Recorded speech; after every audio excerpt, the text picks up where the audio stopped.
I don't think I'll ever forget the way the kitchen tiles felt against my cheek that night. Cold, hard, almost cruel in their indifference. They didn't care that my blood was dripping onto them, staining their pale surface a dark coppery red. I remember tasting that metallic bitterness in my mouth, the ache in my ribs so sharp that breathing felt like a punishment. And when I finally blinked through the haze of pain, the first thing I saw wasn't comfort, wasn't help, it was my brother. Michael. He didn't look at me with concern. He didn't kneel to help me. He didn't even flinch at the sight of his sister lying beaten on the floor. He just stared past me toward the door, his face twisted in something closer to annoyance than horror. Then he stepped over me, careful not to scuff his polished shoes on my jeans, and walked out of my apartment like nothing had happened. That silence as the door closed, it was louder than any scream. A vibration broke it. My phone buzzed on the floor beside me, its cracked screen lighting up the dim kitchen. It was a message. 4 words from Michael that would splinter my heart into pieces so jagged I thought I might bleed to death from the inside out. Stay away from us. Not, are you okay? Not, I'll fix this. Not even I'm sorry, just banishment. A sentence passed without trial. Tears filled my eyes, hotter than the blood trickling from my split lip. I thought I had already felt pain at its peak, but betrayal, it cuts deeper than fists ever could. Still as I lay there, something inside me shifted. The ache didn't vanish, but it hardened into something cold and unyielding. Resolve. My hand trembled as I picked up the phone, but when I typed my reply, it was steady as ice. Just one word. Done. Done with forgiving. Done with patching up their messes.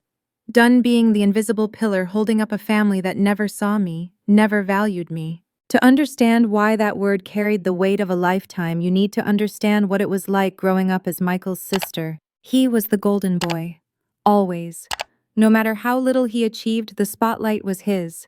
I could land a promotion that doubled my salary, and it would barely earn a distracted, "That's nice, dear," from our mother, while Michael, announcing a tiny raise at his entry-level job, would be toasted like he had just cured cancer. I was the background music. Michael was the show. I still remember our grandfather's funeral. The small inheritance left behind was quietly funneled to help Michael buy a flashy car he didn't need. Me. I was told I was already doing well on my own. And when Michael lost Dad's vintage watch as a teenager, he pointed the finger at me, and I stupidly, desperately took the blame. I worked a miserable job for months to replace it because keeping the peace was always my role. That's who I was, the fixer, the protector, the silent sacrifice. And then came Sarah. When Michael introduced her, I wanted to believe she was different. She was fragile, soft-spoken, with sad eyes and stories of a hard past. I saw myself in her. I defended her when others whispered that she was manipulative, opportunistic. I told them she just needed a chance. I helped her find her first apartment, even co-signed her lease. I sat with her for hours rewriting her resume, gave her money for her deposit, called her the sister I never had.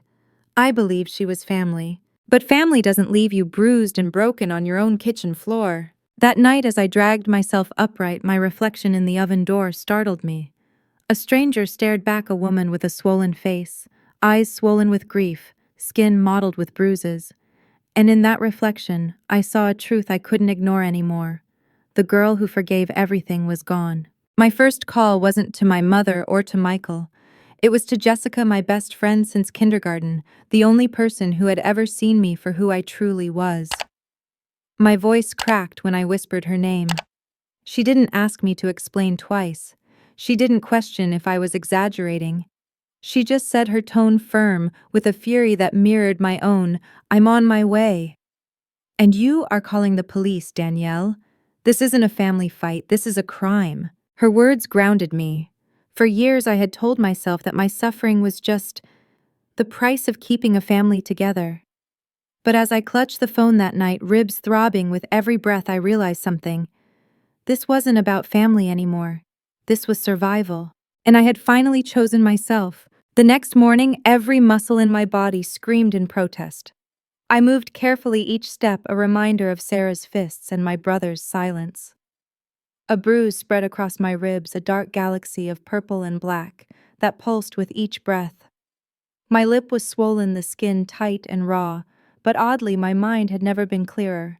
I sat down at my desk, ignoring the pain, and opened my laptop. My hands hovered for a moment over the keys, trembling not from weakness, but from the storm that now had a direction. I pulled up the bank portal, the mortgage papers Michael and Sarah had begged me to co-sign. Their dream house. The one with white columns and a wraparound porch.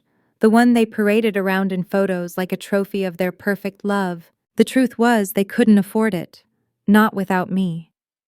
Their financial histories were riddled with missed payments and mountains of debt.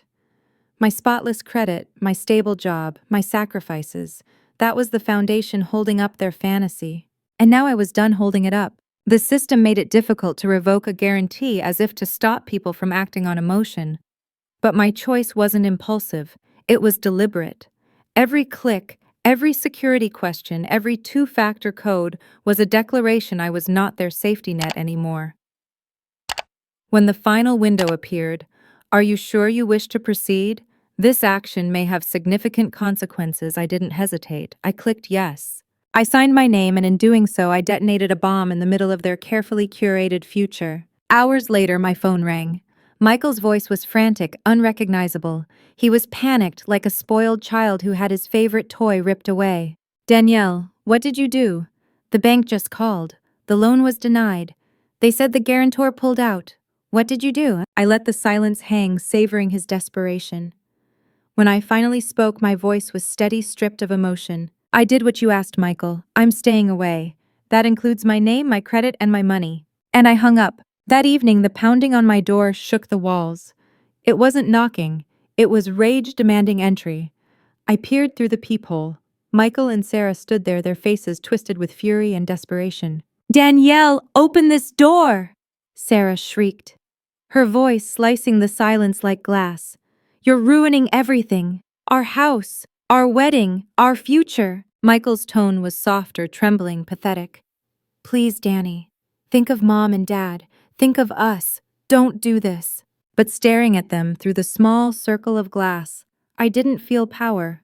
I didn't feel victory, just emptiness. They weren't sorry for what they'd done. They were only sorry for the consequences. I calmly blocked their numbers, disabled the doorbell, and turned back to my computer. I created a folder and labeled it Evidence for Court. The bruises still bloomed across my body, but the emotional wounds went deeper.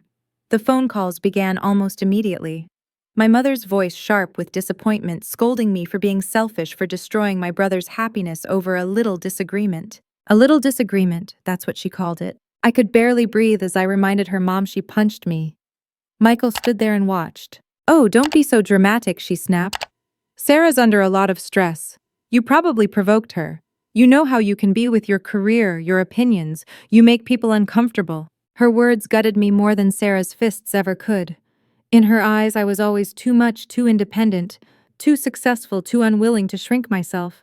And for that, I was the problem. I hung up the phone and collapsed against the wall, sobbing for the mother I would never have. The kind who might have protected me, who might have believed me. An hour later, Jessica found me there, crumpled on the floor. She didn't tell me to stop crying. She just held my hand, her silent presence stitching together the pieces that my family had shredded. But the pressure didn't stop. The next day, my aunt called, her tone dripping with false concern. "Your brother is heartbroken," she lectured. "He might lose the house. You need to think of the family." That was the moment clarity struck. It wasn't just Michael and Sarah, it was all of them. An entire family dynamic built on my silence, my sacrifice. And I was done being the foundation. I thought I had seen the worst. But then came the envelope. A certified letter. My hands shook as I tore it open, but what I read nearly took my breath away. A restraining order, against me. Sarah had filed it, painting me as a jealous, unstable sister-in-law who had been harassing her for months, obsessed with my brother, violent and unhinged. It was a masterclass in gaslighting, a work of fiction so vile I could hardly process it. For a moment, despair almost swallowed me whole, but then my eyes flicked to the folder on my computer, Evidence for Court. And for the first time since that night, I smiled. Cold, certain. "Thank you, Sarah, you just gave me a stage. And I already have the script. The day of the hearing arrived, and with it a tension so thick it felt like I was breathing through wet cloth. I sat at the polished wooden table, Jessica at my side, her hand brushing mine every so often, as if to remind me I wasn't alone.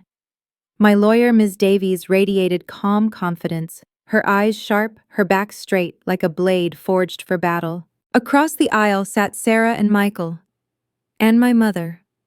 They looked like a carefully staged tableau of victimhood, Sarah, with her tissue dabbing at eyes that never shed a tear, Michael with his downcast gaze, and my mother glaring at me with venom so pure it nearly burned through my skin. Sarah's lawyer went first. His words dripped with poison coated in honey. He painted me as jealous, unstable, a career-driven woman consumed by bitterness and obsession. He said I was a sister who could never let go of control, who tried to sabotage her brother's happiness. He twisted my ambition into aggression, my independence into instability. And Michael, oh, Michael played his part flawlessly. He spoke of how difficult I'd always been, how prone to anger, how he'd tried so hard to protect his fragile fiancée from my irrational outbursts. He even managed to conjure tears, his voice breaking, as he lamented that all he'd ever wanted was for the two women he loved most to get along. I almost laughed, not because it was funny, but because it was absurd. The brother who stepped over my bleeding body on a kitchen floor now standing in court pretending to be my savior. When he finished, there was a silence, the kind that makes every heartbeat feel like thunder.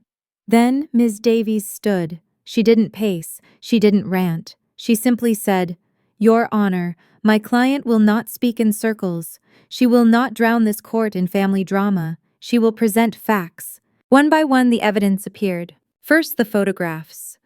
The split lip, the bruising around my eye, the constellation of purple blooming across my ribs. Enlarged, projected for the judge to see. Gasps rippled through the gallery. The judge leaned forward, her eyes narrowing, her mouth tightening. Then came the medical report, each line clinical and undeniable. Lacerations, contusions, injuries consistent with blunt force trauma. Ms. Davies' voice was steady, each word driving another nail into the coffin of Sarah's lies. And then, the final blow. "Your Honor." Ms. Davies said, her voice firm, ringing with authority. "We present security footage from the hallway outside my client's apartment on the night in question." The monitor flickered to life. The courtroom seemed to shrink, all eyes fixed on the grainy video. There I was opening my door. There was Sarah, her face twisted with rage, shoving me inside. The angle didn't capture everything, but it didn't need to. You could see the violence in her body, the fury in her movements. And then after a moment you could see Michael standing there, beer in hand, looking annoyed before turning his back and walking away. The silence that followed was suffocating. Sarah's jaw slackened, her skin draining of color. Michael's mouth opened and closed like a fish gasping for air. My mother brought her hand to her mouth, but her eyes weren't filled with concern for me. They were filled with horror at watching their lie collapse into dust. The judge's gavel struck like a gunshot. "Petition denied," she said coldly. "And Ms. Evans filing a false police report is a crime, as is assault. You are fortunate charges are not being pressed today."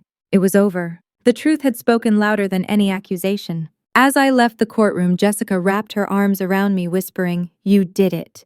You actually did it." But the moment of triumph was muted by the sight of my mother. She approached, her face a storm of confusion and shame. "Danielle, I didn't know."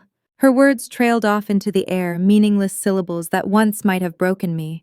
But I just looked at her, my expression empty, and walked past. And then came Michael. He blocked my path, pale, trembling. "Danny, I'm sorry," he whispered. "Sarah, she gets crazy sometimes. I didn't know what to do." For the first time, I didn't see my big brother. I saw a coward, a weak man who had chosen silence over protection. "You stood in the kitchen," I said, my voice flat, steady. "You stepped over my body. You are not my brother. From now on, we are strangers." I walked away, leaving him frozen in that sterile hallway, and I never spoke to him again. The year that followed was not easy. Victory in court didn't erase the bruises, and truth doesn't stitch up the wounds betrayal leaves behind. There were nights I woke in a cold sweat, my heart racing as if Sarah's fists were still flying toward me. There were mornings when the loneliness was so heavy, I could feel it pressing down on my chest like a weight I might never lift. But slowly, piece by piece, I rebuilt. I threw myself into work not as an escape, but as a reclamation of my worth. I wasn't just competent, I was exceptional. The same voice my family once called too opinionated became the voice that led my team through the most successful quarter in company history. By the end of that year, I had earned a promotion, becoming one of the youngest vice presidents my firm had ever seen. Outside of work, I tried something new: pottery. Every Tuesday evening, I would sit at a wheel, my hands muddy with clay, shaping lumps of earth into bowls, vases, imperfect things that were mine alone. There was something profoundly healing in it, taking something formless, fragile, and creating something new, something whole. I realized I was doing the same with my life. And in that reshaping, I found family. Not the one I was born into, but the one I built. Jessica, always at my side, became more than a friend. She was my anchor, the sister I had chosen. Others too surrounded me, colleagues, neighbors, friends who had long warned me about Sarah, all filling the void with laughter and love. I remember one evening hosting a dinner party in my apartment. My living room buzzed with chatter, with laughter that bounced against the walls and wrapped around me like warmth I hadn't felt in years. The table was crowded with mismatched plates and wine glasses, the air thick with the scent of food I'd cooked myself. I looked around and felt something click into place. This was family, not blood, not obligation. Love freely given, freely chosen. Months later, a letter arrived. I recognized the handwriting immediately, Michael's. My hand didn't shake as I opened it. For years, anything from him would have made my pulse quicken with equal parts fear and longing. But now I felt nothing, just a stillness. Inside was exactly what I expected: a rambling apology dripping with self-pity. He and Sarah had split. Divorce loomed. He was in counseling, he said. He was working on himself. He wanted his sister back. I sat with that letter for a long time, staring at the words I had once prayed to hear. I thought about all the times I had longed for his protection, for his approval, for the love a brother should have given freely. And then I realized I didn't need it anymore. Peace was mine. Strength was mine. And forgiveness. Forgiveness wasn't a door waiting to be opened with the right apology. It was a bridge built stone by stone. And I had no interest in building a bridge back to the place that had nearly destroyed me, so I tore the letter. In half, then in quarters, and I dropped the pieces into the recycling bin. No tears, no second thoughts, just release. Now, a year later, I stand on the balcony of my apartment, the sun warm on my face. In my hands is a small cactus I bought after the court case, a stubborn little plant that refused to die despite my neglect. This morning I noticed something new, a flower. Small, bright pink, delicate, but strong enough to bloom through spikes. And I realized strength isn't about not having scars. It's about what you grow from them. I survived.